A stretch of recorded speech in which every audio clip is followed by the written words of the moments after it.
अच्छा सर, बड़े बड़े शहरों में प्रदूषण है, लेकिन हम इस सदन में बैठकर सिर्फ छोटी छोटी बातें करेंगे। 1% बजट इंडस्ट्रियल पॉल्यूशन पे खर्च किया गया है जो दिया सरकार ने। उम्मीद करेंगे कि सरकार इस पर अगले हफ्ते चर्चा कराए। पोल्यूशन का काफी ज्यादा है, पोल्यूशन सुबह शाम निकलना ही मुश्किल है। बहुत ज्यादा प्रॉब्लम हो रही है, इम्यूनिटी प्रॉब्लम है, आई साइट में प्रॉब्लम आ रही है, स्टमक ईट हो रहा है। पोल्यूशन तो बहुत है। ऐसा लगता है जैसे कि हमेशा ही धूल जा रही हो फेफड़े के अंदर, ऐसा लगता है। लगता है कोई जहर फैल रहा है, जैसे आंखों में पानी निकल आती है, आंखों में मिर्ची सी लगती है।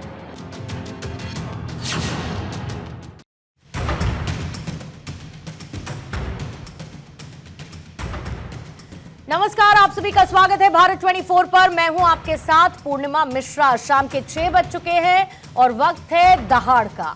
देश के प्रमुख शहरों पर प्रदूषण की चादर छाई है। खासकर उत्तर भारत के प्रमुख शहरों में दम घोटू प्रदूषण ने लोगों की सांस पर संकट खड़ा कर दिया है। जहरीली हवा से लोग तरह तरह की गंभीर बीमारियों से ग्रस्त हो रहे हैं, लेकिन सरकारें एक दूसरे पर जिम्मेदारी मढ़ने से बाज नहीं आ रही है। करे भी क्या? प्रदूषण रोकने के लिए जो वक्त पर कदम उठाए जाने थे वो नहीं उठाए गए, और अब जब आसमान में प्रदूषण की चादर बिछ गई है तो उसे खत्म करने के लिए वाटर स्प्रिंकलर से लेकर आर्टिफिशियल रेन की नाकाम कोशिश हो रही है। ऐसे में लोगों के सामने एक ही चारा है, झमाझम बारिश का, यानी प्राकृतिक उपचार का, जिससे हवा में घुला हुआ जहर घुलकर नीचे आ जाए, डस्ट सेटल हो जाए। लेकिन बारिश के सहारे कब तक लोग यूं ही सांसों में जहर लेते रहेंगे? आज इसी मुद्दे को लेकर नेता प्रतिपक्ष राहुल गांधी ने कहा है कि देश के अधिकांश प्रमुख शहर जहरीली हवा की चादर में लिपटे हैं, जिससे बुजुर्गों और बच्चों को गंभीर स्वास्थ्य समस्याएं हो रही हैं। राहुल गांधी ने सरकार से वायु प्रदूषण से निपटने के लिए एक व्यापक कार्य योजना बनाने की अपील की और इस कोशिश में पूरे सहयोग का आश्वासन भी दिया है। सरकार की तरफ से किरण रिजिजू ने जवाब देते हुए कहा कि उनकी सरकार हर एक जरूरी मुद्दे पर बातचीत के लिए तैयार है।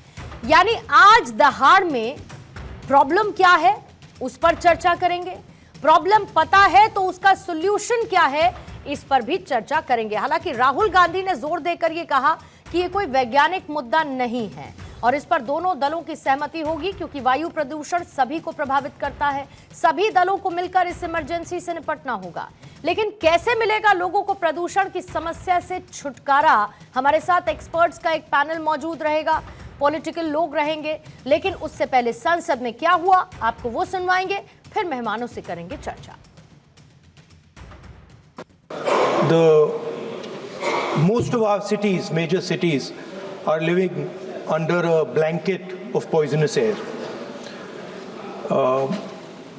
Millions of children are getting lung disease. Their future is being destroyed. People are getting cancer. Older people are struggling to breathe. I think it would be good if we have a discussion, detailed discussion, and then the Prime Minister puts in place a plan for each city. Opposition Rahul Gandhi ji has made a statement in the form of suggestion. The member of the Congress party in the Business Advisory Committee had also raised this issue, and some other parties, and from the government side also. And government from the day one had made our position very clear that on all important matters. तो आइए पहले दहाड़ के सवाल। पहला सवाल आज यही रहेगा चर्चा में। शहर दर शहर हवा में बढ़ता जहर, जनता का घुटता दम, किसी को नहीं है गम। अब सिर पर पड़ी आफत, पहले से क्यों नहीं जागे? दम घोटू इमरजेंसी, सरकार के पास क्या है स्ट्रैटेजी? सांसों पर संकट, हल निकलेगा मिल बैठकर। हमारे साथ हैं कांग्रेस के प्रवक्ता ओनिका मल्होत्रा, वैभव श्रीवास्तव हैं आम आदमी पार्टी के प्रवक्ता, चर्चा में मौजूद हैं। डॉक्टर नरेश चावला हैं, पूर्व संयुक्त सचिव हैं आईएमए के, और प्रोफेसर रूपेंद्र सिंह हैं, एनवायरमेंटलिस्ट, पर्यावरणविद, हमारे साथ चर्चा का हिस्सा हैं। और संजय राणा जी राजनीतिक विश्लेषक के तौर पर हमारे साथ चर्चा में मौजूद हैं। आप सभी मेहमानों का बहुत बहुत स्वागत करती हूं।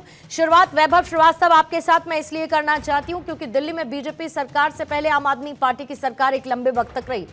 आज ऐसी स्थिति हो गई है कि हमको लगता है कि हम इसको एक सीजनल बीमारी मान लें। किसी के पास कोई समस्या का समाधान नहीं है, लोगों का दम घुटता रहे, बच्चे घर में कैद हो जाए, बुजुर्ग घर में कैद हो जाएं, लेकिन स्थायी समाधान पर चर्चा करने की बजाय कोरी राजनीति हर इस एक पीरियड में देखने को मिलती है जब प्रदूषण अपने चरम पर होता है। आज मैं पॉलिटिक्स से इतर एक सार्थक चर्चा की तरफ बढ़ना चाहती हूं, ये जानना चाहती हूं कि आम आदमी पार्टी ने अपने कार्यकाल में ऐसे कौन से कदम उठाए जिससे आपको लगा कि प्रदूषण कुछ हद तक कम हुआ, जो आप पास ऑन करना चाहें अभी की बीजेपी सरकार को कि चलिए संयुक्त काम करते हैं और दिल्ली एनसीआर की जनता को प्रदूषण से राहत दिलाते, मुक्ति दिलाते। जी पूर्णिमा जी, सबसे पहले तो आपको नमस्कार, मोनिका जी को नमस्कार, डॉक्टर नरेश को नमस्कार, रुपेश जी और संजय जी को नमस्कार, और जो भी दर्शक प्रोग्राम देख रहे हैं उनको मेरा नमस्कार। पूर्णिमा जी, सबसे पहले तो आम आदमी पार्टी अरविंद केजरीवाल ने लगभग 10-11 साल में अपनी गवर्नेंस थी हमारी दिल्ली में वार्ड स्तर पर इलेक्ट्रिक व्हीकल पॉलिसी लाई गई, एफॉरेस्टेशन कवर बढ़ाया गया। आज ये जितनी मशीनों के साथ रेखा गुप्ता जी फोटो खिंचवा रही हैं, चाहे वो देव मोहल्ला बसेस हो, चाहे जितने भी स्प्रिंकलर्स हो, सब अरविंद केजरीवाल ने हमने जो काम किए वो हमारे जो लिमिट्स में थे वो हमने किए दिल्ली की जनता के लिए। लेकिन 2020 से कंसिस्टेंटली लगातार अरविंद केजरीवाल और आम आदमी पार्टी क्या कह रही थी कि जो पोल्यूशन की समस्या है, ऐसी थोड़ी ना कि दिल्ली में बाउंड्री लगी हुई है कि गुड़गांव से हवा नहीं आएगी, इधर नोएडा से नहीं आएगी, फरीदाबाद से नहीं आएगी। जो पोल्यूशन की इशू है ये कॉम्प्रिहेंसिव नॉर्थ इंडिया की प्रॉब्लम है और इसके लिए जितने भी सिटिंग चीफ मिनिस्टर्स थे उनके साथ बैठकर एक कॉम्प्रिहेंसिव प्लान बनाने की जरूरत है। भारतीय जनता पार्टी वाले पिछले साल तक चिल्ला रहे थे, इस साल भी चिल्ला रहे हैं कि पराली, भैया पंजाब के किसानों को पूछ रहे हैं कितना पराली जला दी, इतना पराली जला दी। इस साल का डेटा बताना भूल गए कि जो IACR Indian agriculture research institute जो कि मोदी जी की संस्था है, उसने बताया है कि पराली में 95% की गिरावट आई और पंजाब, उनके चेयरपर्सन क्या कहते हैं कि भगवंत मान जी का काम अति सराहनीय है। अब आपके पास, आपने देखा होगा कि जब मीडिया में हो हल्ला मचा है तो अमित शाह जी ने भी मीटिंग ली और उसके बाद नरेंद्र मोदी जी ने और PMO की तरफ से भी सभी चीफ मिनिस्टर के साथ डायलॉग चालू किया गया। पहले क्यों नहीं किया गया? क्योंकि पहले तो बिहार की रैली में प्रधानमंत्री मोदी जी 4 गालियां दे रहे थे ऑपोजिशन को, तब क्यों नहीं कर रहे थे?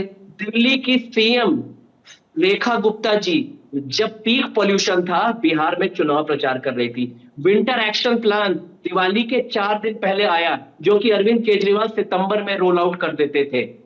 हमने कभी ये नहीं कहा कि हमने पॉल्यूशन खत्म कर दिया दिल्ली में, लेकिन हमने आंकड़े तो नहीं छुपाए। दिवाली की रात में 39 AQI मॉनिटरिंग स्टेशन में से 30 मॉनिटरिंग स्टेशन बंद थे।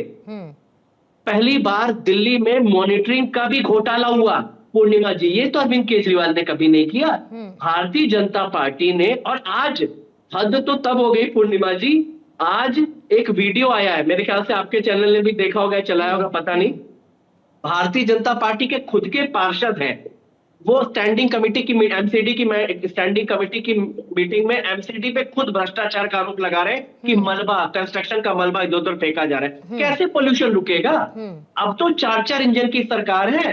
पिछले साल तो LG साहब नाली में वो टॉर्च लेके गंदगी ढूंढते थे, इस साल कहां गायब है?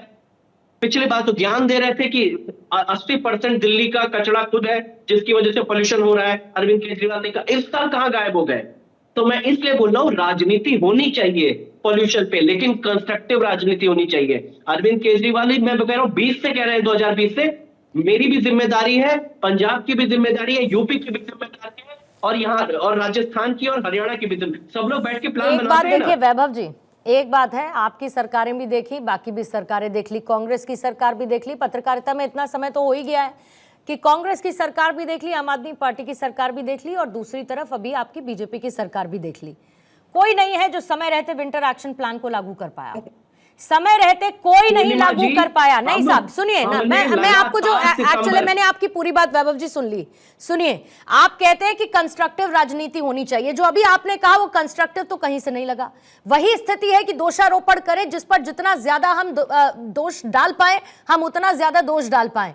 साहब उस वक्त भी अपने आप को बचाने के लिए पराली पर दोषारोपण होता था, जबकि आपकी पड़ोसी राज्य में आपकी सरकार थी। पराली रोकने के लिए तब आप कितना परसेंटेज आप उसमें योगदान दे पाए, ये बता दीजिए मुझे। आपने कौन से उनके साथ कोलैबोरेट करके ऐसी स्थिति। लेकिन मैं पराली पर सिर्फ इसलिए स्पेसिफिक नहीं रहना चाहती हूँ वैभव जी, मैं इसलिए नहीं रहना चाहती हूँ क्योंकि पराली का परसेंटेज कम है। आपने ऑड इवन फॉर्मूला लेकर आए, बहुत अच्छा फॉर्मूला था वो। ऑड इवन फॉर्मूला बहुत सराहनीय फॉर्मूला था सर, और ये बात अभी, और ये फॉर्मूला अभी भी लागू हो तो बहुत अच्छी बात है। लेकिन कोई भी समय रहते जागता नहीं है, ये बहुत बड़ी समस्या है सर। कोई भी समय रहते नहीं जागता। ओनिका जी, शीला दीक्षित जी के समय पर दिल्ली को हरित बनाने की बहुत कोशिश हुई और ग्रीन दिल्ली बनाने का जो पूरा का पूरा बीड़ा आप लोगों ने उठाया, और उस वक्त कंस्ट्रक्शन भी देखिए जबरदस्त हुआ। हमने पूरी दिल्ली को बदलते उस दौरान देखा है जब शीला दीक्षित जी की सरकार थी। कंस्ट्रक्शन हाई अमाउंट पर रहा, हायर परसेंटेज में रहा, और हम सब ये जानते हैं कि कंस्ट्रक्शन का एक बहुत बड़ा योगदान दिल्ली में प्रदूषण को लेकर रहता है। कांग्रेस की सरकार थी तब भी AQI था, आम आदमी पार्टी की सरकार थी AQI हाई पर रहता था, अभी भी AQI हाई पर है। सरकारें उसको अपने अपने हिसाब से बदल के और प्रेजेंट करने की कोशिश करती रहती हैं। लेकिन आज राहुल गांधी की तरफ से जो मुद्दा उठाया गया कि भाई एक national clean air action plan मजबूत करिए, हमारा समर्थन आपके साथ है। अगेन कंस्ट्रक्टिव जाते हुए मैं पूछ रही हूं, एट द मोमेंट आपको क्या लगता है ऐसा क्या किया जाए कि बुजुर्गों से लेकर बच्चे जो लोग रोजाना बाहर निकलते हैं कम से कम अपने फेफड़ों को बचा तो पाए? खांसते खांसते गुजार देंगे 4-5 महीने। Poonam ji, thank you so much, because आपका चैनल ने जहमत तो उठाई इस प्रोग्राम को करने के लिए, नहीं तो और चैनल तो परवाह भी नहीं कर रहे, जैसे कि पता नहीं इनको ये मुद्दा लग ही नहीं रहा। ये आपका मेरा अक्रॉस ऑल पार्टी लाइन का मुद्दा है। ऐसा तो है नहीं कि कांग्रेस को ज्यादा तकलीफ हो रही है और आम आदमी को नहीं हो रही है, या बीजेपी को कम हो रही है, ये सभी को हो रही है। और ये मेरे ख्याल है यही वे फॉरवर्ड है पूर्णिमा जी कि इस चीज को बहुत सीरियसली लिया जाए। समय रहते अगर आज जैसे आपने कहा कर ले तो बहुत महत्वपूर्ण और बचाव हो सकता है। लेकिन छोटे बच्चे हैं, स्कूल में जाते हैं, वो इतना इफेक्टेड है। कब तक हम स्कूल बंद करके उनको कमरे में बंद रखेंगे? उनका बचपन ही खत्म होता चला जा रहा है। बुजुर्ग हैं तो वो तकलीफ में है, और जो मिडिल एज के हैं वो अगर बाहर काम करने जा रहे हैं उनको तकलीफ है मैम। तो yes definitely leader of the opposition Rahul ji ने ये आगे कदम उठाया है। तो मेरे ख्याल है अक्रॉस ऑल पार्टी लाइन बैठ के जो वायबल सिचुएशंस है, वायबल पॉसिबिलिटीज हैं, देखिए बड़ी बड़ी बात करना या ये कहना कि मेरे मंत्री कूड़े को देख के कहते हैं तेरे को तो जाना होगा, तेरे को तो जाना होगा, ऐसे तो काम नहीं होगा मैम। AQI को IQ बोलना, ऐसे तो काम नहीं होगा ना। All seriousness as a chief minister मेरे ख्याल है उनको ये पहला कदम उनको बढ़ाना चाहिए कि ठीक है हम बुलाते हैं, आप अपनी सुझाव दीजिए। बहुत से सुझाव हैं, इन्वायरमेंटलिस्ट हैं यहाँ पर, बड़े बड़े लोगों ने इस पे रिसर्च कर रखा है। जेन्युइन हो ना मैम, एक तरफ तो आप जंगल काट के बड़े बड़े उद्योगों को आप जमीनें दे रहे हैं, दूसरी तरफ आप एनवायरनमेंट की बात करना चाह रहे हैं, ऐसे नहीं होगा ना। आप हिपोक्रेसी से काम नहीं कर सकते। आपको अगर ये करना है तो इसको वॉर फुटिंग में करना पड़ेगा। जैसे आपने बहुत अच्छी बात बोली मैम कि समय रहते काम नहीं करते। क्या आपको पता नहीं सर्दियां आ रही हैं? क्या आपको पता नहीं ये प्रॉब्लम आने वाली है? तो क्या उसी वक्त आप इस चीज को रेस करेंगे? क्या आपको 24/7 ये काम नहीं करना चाहिए मैम? बस यही मेरा सवाल है। अगर ये होता तो इस दुर्गत में हम नहीं पहुंचते। हमने दिल्ली को डेवस्टेटेड होते देखा है। मतलब इतनी अच्छी क्लीन दिल्ली हमने बनाई, say no to kerosene, say no to plastic bag, plant more trees. स्कूलों में ये अभियान चलाया गया शीला जी के तहत, वो कहीं ना कहीं फिडल आउट होता चला गया मैम। अगर ये कंटिन्यूएशन में होता और कोई छोटा नहीं होता मैम अगर ये प्रोग्राम को इम्प्लीमेंट करते रहते। अब देखिए आपने फायरवर्क्स को भी परमिट कर दिया, ये तो मैम अन्याय है ना। फिर आप कहते हैं कि हम तो आगे इस काम को लेकर करें, पिछली सरकारों ने नहीं किया हम भी वही फॉलो कर रहे हैं। ये नहीं हो सकता ना। You can't look backward. आप ये बताएं, आपको पता था ना दिल्ली में 27 साल से MCD में आप लोग सब लोग हैं, क्या आपको नहीं पता समस्या आएगी? तो आपने क्यों नहीं इसका एक्शन प्लान रखा? आप व्हाइट पेपर लाइए ना, व्हाइट पेपर ला के उसमें हम करिए। हाँ, अगर ऑपोजिशन सपोर्ट ना करें तो ये बहुत बड़ी गलती है और हम सबको इसका विरोध करना चाहिए। LG बनाम मुख्यमंत्री, ये लड़ाई हमने 10 साल से देखी। अब तो LG भी इनका मुख्यमंत्री भी इनका, कैबिनेट भी इनकी, दीजिए ना और सैंक्शन करिए पैसा इस चीज के लिए, वॉर फुटिंग में काम करिए, फाइन लगाइए लोगों पे जो इसका रूल्स तोड़ते हैं। ब्लेटेंट कंस्ट्रक्शन चल रहा है मैम, और कहीं भी प्रोटेक्शन या कोई ऐसा चीज नहीं है कि किसी को प्रॉब्लम ना हो। तो इससे हम्बल अपील कि बच्चों को देखते हुए at least have some kind of रहम खाइए बच्चों पे, कल के भविष्य हैं। आप उनको बंद करके स्कूल ऑफ करके ये हल नहीं निकाल सकते, नहीं निकाल सकते, बिल्कुल नहीं निकाल सकते। लेकिन अगर शीला दीक्षित सरकार के समय ग्रीन इनिशिएटिव की मैं आपको उसका क्रेडिट देती हूँ, तो साथ साथ उस दौरान ओनिका जी आपने भी देखा और मैंने देखा है इलाकों को बसते हुए, मैंने देखा है पेड़ों को कटते हुए, मैंने देखा है हाईवेज बनते हुए, फ्लाईओवर्स बनते हुए, किस तरीके का कंस्ट्रक्शन होता था, हम सब ने देखा है। तो पेड़ तो उस दौरान भी काटे गए, हिपोक्रेसी तो उस दौरान भी थी कि पेड़ भी काटना है, ग्रीन इनिशिएटिव की बात भी करनी है और ये भी बताना है कि देखिए हमने दिल्ली को कैसे बदल दिया। रोटेशन में प्लांट्स लगे मैम, लेकिन उस कंपैरिजन में नहीं लगे, जिस हिसाब से काटे गए उस हिसाब से नहीं लगे। और आपको भी पता है कि एक पेड़ की उम्र, सुनिए मैम, छाया देने के लिए जब पेड़ लायक बनता है, एक उसको उस पौधा रोपण करने में और उसके छाया देने लायक बन जाने में कितना अंतर होता है, कितना समय लगता है, ये आप भी जानती हैं, मैं भी जानती हूँ। रुपेंद्र सिंह जी, आप पर्यावरणविद हैं, उसके बाद मैं जरा नरेश जी और संजय जी मैं आपके पास भी आऊंगी, लेकिन रुपेंद्र सिंह साहब मुझे ये बताइए क्या करें। एक तो जो आपकी जनरेशन है, छोटे छोटे बच्चे हैं, नरेश जी उस बेहतर मुझे लगता है उसके बारे में बता पाएंगे, लेकिन सबसे बड़ी प्रॉब्लम ये हम क्या छोड़कर जा रहे हैं आने वाली जनरेशन के लिए। हम बात करते हैं ओजोन लेयर की, हम बात करते हैं प्रदूषण की, हम बात करते हैं क्लाइमेट चेंज की, लेकिन अपने यहाँ पर हम पूरे के पूरे नॉर्थ के इलाके में प्रदूषण को रोक पाने में असंभव और असहाय महसूस करते हैं। मेरा सीधा सवाल है, क्या कोई तरीका है इस प्रदूषण को रोकने का?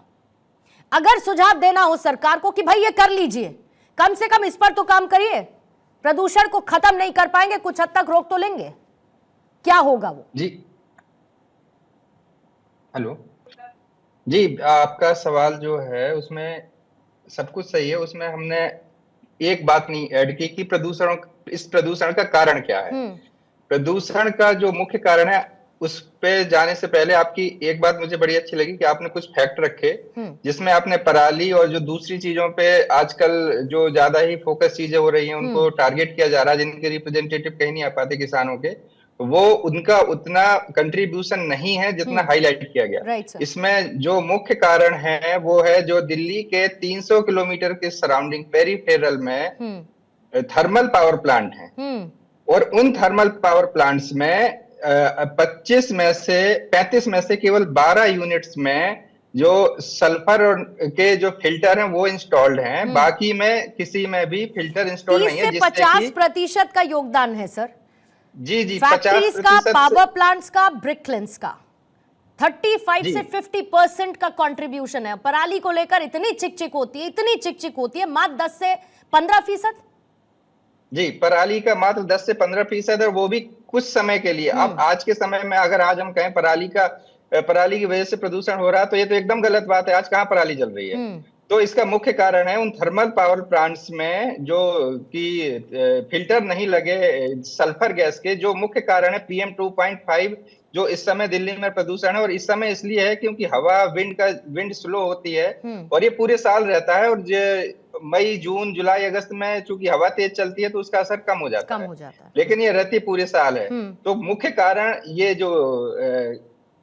कारण ये है। और दूसरा, इसमें हम क्या, आपका सवाल हो सकता है कि हम इसको बंद कर दें, तो इसमें बंद करने की जरूरत नहीं है, क्योंकि थर्मल पावर प्लांट्स केवल हमारे देश में नहीं पूरे विश्व में आज भी चल रहे हैं, लेकिन उसकी जगह हम कोयला की जगह इसमें दूसरा ईंधन है, लिक्विड नेचुरल गैस, जो चाइना ने भी यूज कर रहा है, ताइवान भी यूज कर रहा है, दक्षिण कोरिया भी यूज कर रहा है, और ये स्वच्छ ईंधन है। हम पेट्रोल से CNG पे आ गए, हमने स्वच्छ ईंधन की तरफ गए, लेकिन हम थर्मल पावर प्लांट में आज भी हम कोयला पर ही डिपेंडेंट हैं। और जहां डिपेंडेंसी है तो वहां हम लोग उसमें फिल्टर इंस्टॉल करवाने में नाकाम है।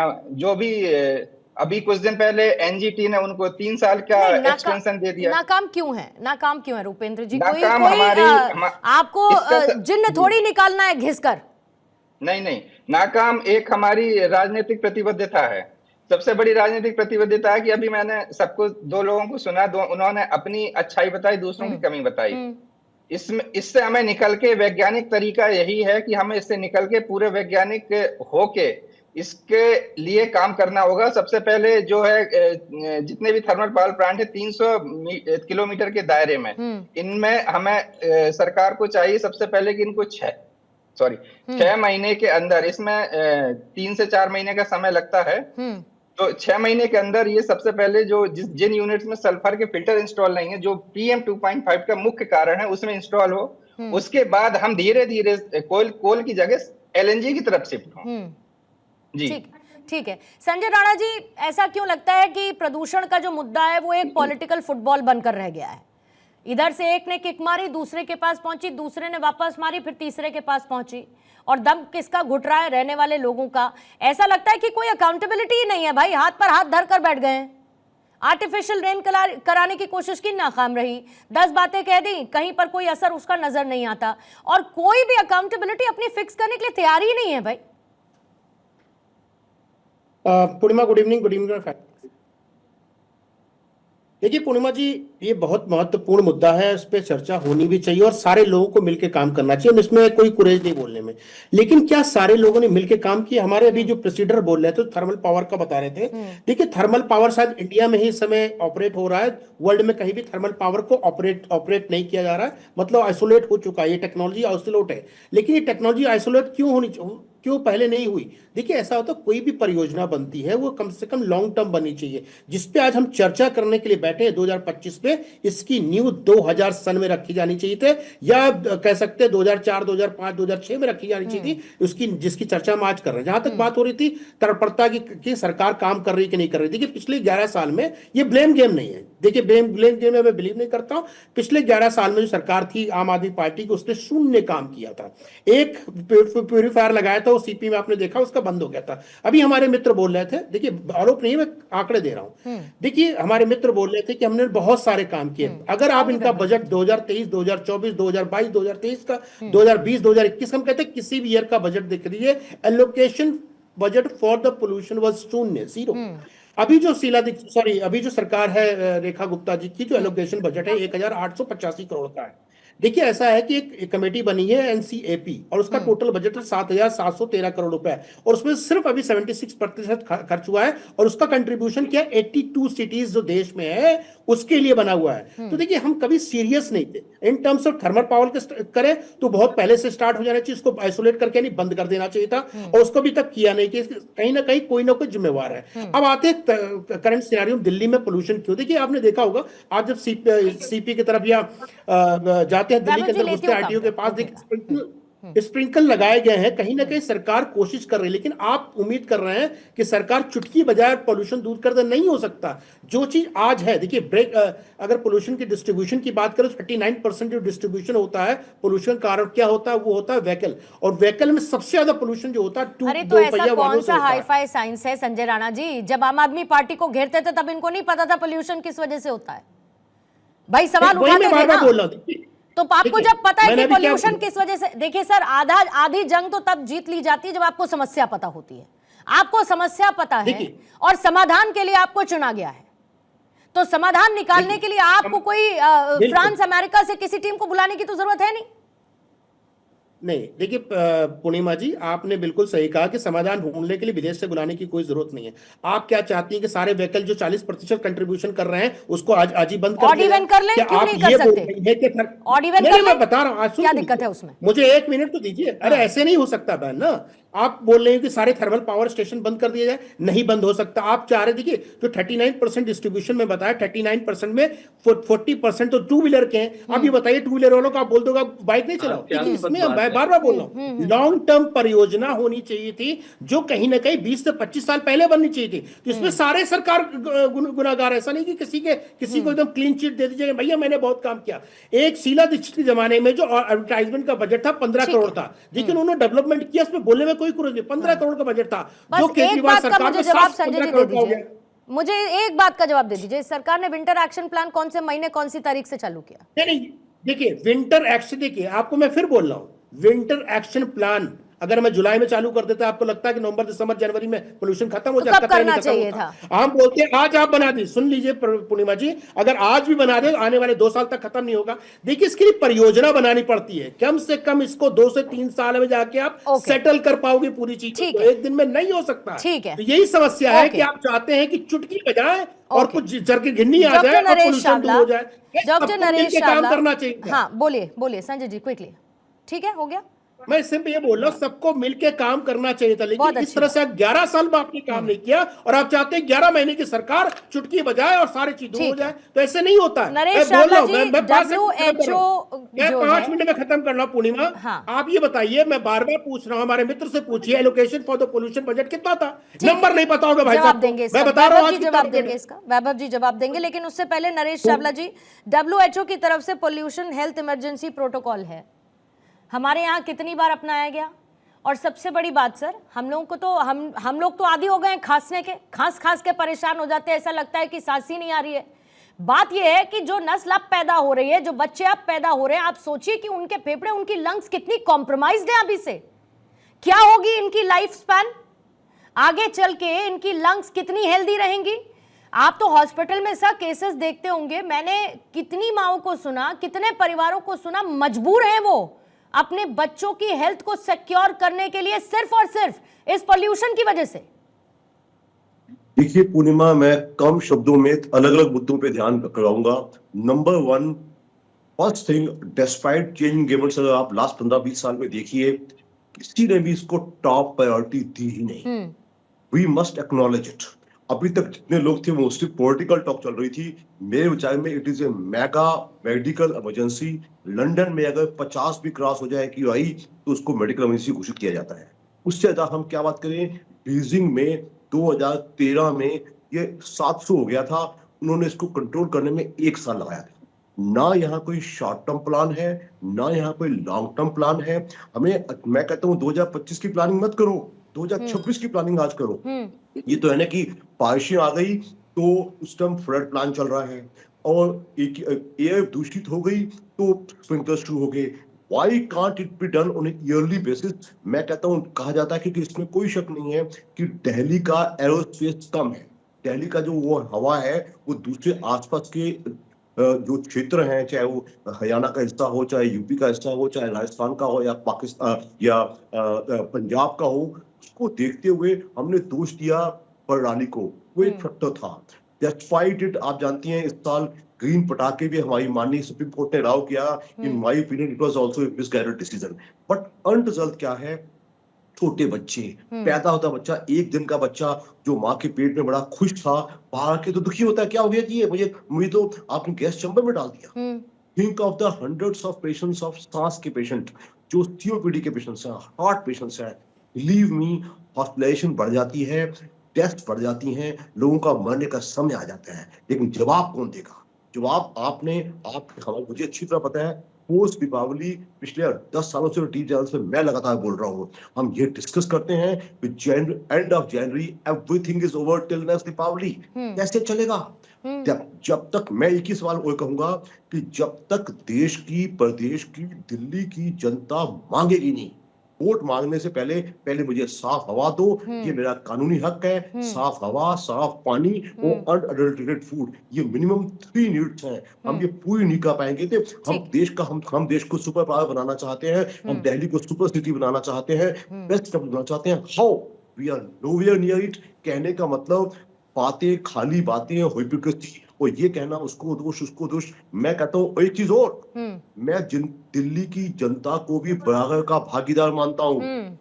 Delhi has more vehicles than all the 3 other metropolitan cities including Mumbai, Chennai and Kolkata. उसको कौन कंट्रोल करेगा? नहीं, और सर सबसे बड़ी बात, घर में 5 लोग हैं, 5 गाड़ियां हैं, तो पांचों इस्तेमाल अलग अलग भी करना चाहते हैं। आप ये नहीं सोचते कि चलिए 3 महीने 4 महीने के लिए हम पब्लिक ट्रांसपोर्ट का इस्तेमाल करने, हम कम से कम व्हीकल्स को बाहर निकालें। एक बार क्विकली सर मुझे हेडलाइंस दिखानी है नरेश, इसके बाद जी बोलिए। अच्छा बोलिए। अम्स्टरडम हैज मोर साइकिल्स। दिल्ली वाले साइकिलिंग क्यों नहीं करते? दिल्ली वाले वॉक क्यों नहीं करते? हर चीज के लिए गाड़ी क्यों चाहिए? तो कहीं ना कहीं एक जनता को अपील किया जाए और दूसरा पेनल्टीज लगाई जाए। कोई ऐसा कि we should not take only populist measures.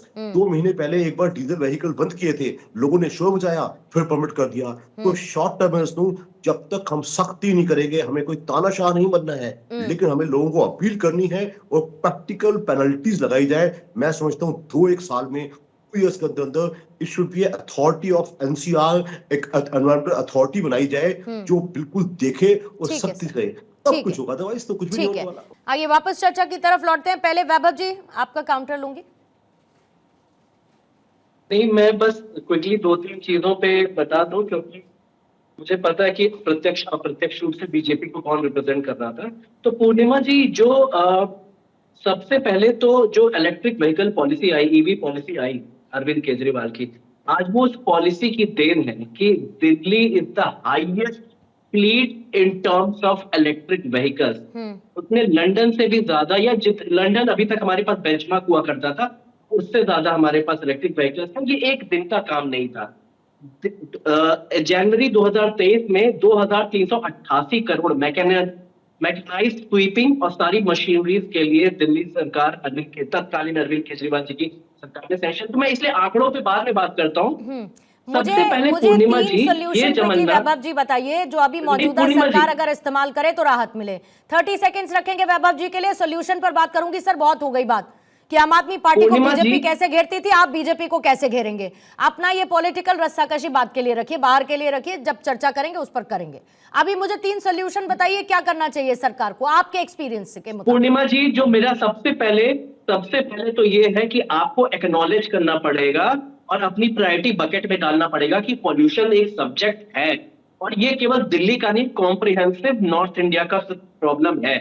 और जो हम बार बार कहते हैं कि विंटर एक्शन प्लान जल्दी लागू करने से फर्क पड़ता है भाई। ये एक स्टडी है, केवल आईसीआर की पूछताछ की 50 स्टडीज है। आपके पास ग्रेडेड एक्ट, जो ग्रेड 1, 2, 3, 4 इम्प्लीमेंटेशन था, विंटर ऐसे ही नहीं बना था।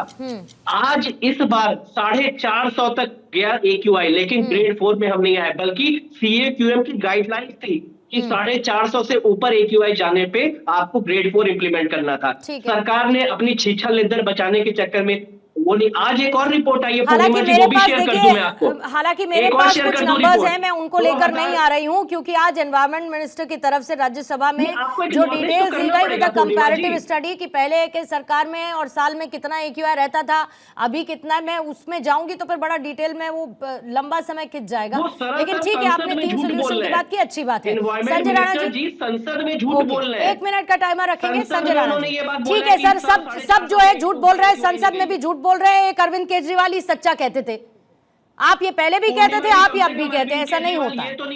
संजय राणा जी, 1 मिनट रख रही हूँ सर।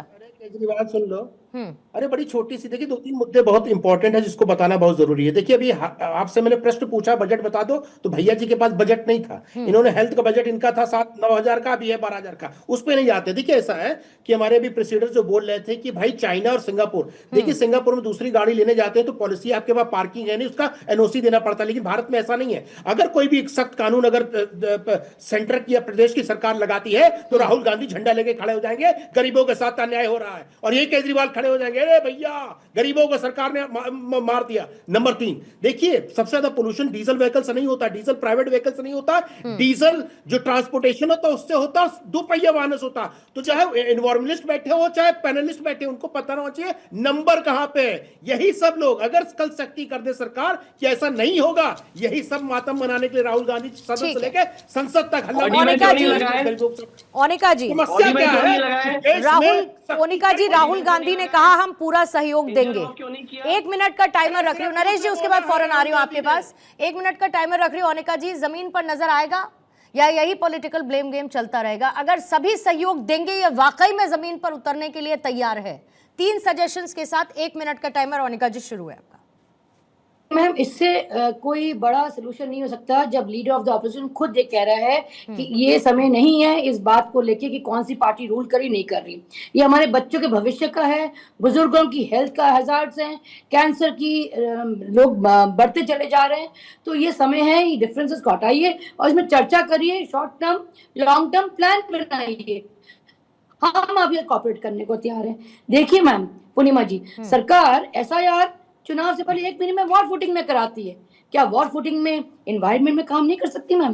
तो यहाँ से नीति इनकी दिखाई देती है और उनकी नीयत में खोट दिखाई देती है। लेकिन बहरहाल मैं फिर भी वही बात कहूंगी कि जो भी कदम हो, लेकिन कदम तो उठाएं। अच्छा ठीक है, कदम उठाना नहीं आता हमें बुलाइए, हम आपके साथ दे रहे हैं ना, आपको सजेशन देंगे, सजेशन तो ले लीजिए, सजेशन लेना नहीं। चलिए, सदन में मुद्दा पहुंचा है, सरकार कह रही है कि हम तो इस पर चर्चा के लिए तैयार हैं, लेकिन सदन में जब चर्चा होगी ना ओनिका जी, तो समाधान दीजिएगा, चर्चा करिएगा, वॉकआउट मत कर जाइएगा जैसे इस बार करके गए थे। वॉकआउट बस मत करिएगा। नरेश चावला जी, 1 मिनट आपका शुरू सर। नरेश चावला जी, देखिए आई मीन टोटल बिजनेस की बात करूंगा। सबसे पहले तो एयर पोल्यूशन को बड़ी इमरजेंसी आज तक माना ही नहीं है। इनको आम लोगों को यह एहसास नहीं है कि लोगों की उम्र छोटी होती जा रही है। जो नए बच्चे पैदा हो रहे हैं उनका तो बाहर निकलना ही दूभर हो गया है। जो एक्चुअल रोग की बीमारियां वो अलग, जो हमारे लॉन्ग टर्म कॉन्सिक्वेंसेस है, the incidence of cancer is rising. छोटे बच्चों में जो प्रेग्नेंट मदर्स ये हवा लेती हैं उनका बच्चा कैसा पैदा होता है, इसकी स्टडीज चल रही है, लेकिन हमें इतना पता है नुकसान बेइंतहा है। इसको टॉप प्रायोरिटी माना जाए और एक टाइम बाउंड प्रोग्राम बनाया जाए। उस दौरान मैं कहते हैं it is always said too much of democracy is always bad. कहीं ना कहीं सख्ती अगर सरकार नहीं करेगी और जनता की भागीदारी इसमें शामिल नहीं होगी, at RWO level, at all levels NGOs आगे आए, जिम्मेवारियां लें। अगर हम इसको वॉर फुटिंग पे नहीं करेंगे तो नेक्स्ट ईयर भी हम इसी समय सेम डिस्कशन कर रहे होंगे, क्योंकि पिछले 10 साल से यही हो रहा है। कर भी रहे हैं सर, अनफॉर्चुनेटली। तो मैं ये समझता हूँ कि परहैप्स ये सब एक फ्रॉड है, सब गलत हो रहा है। हमें कहीं ना कहीं सिंसियर होना पड़ेगा, सरकार को भी, आम जनता को भी, हर इंसान को। रूपेंद्र सिंह जी, आपका क्लोजिंग कमेंट।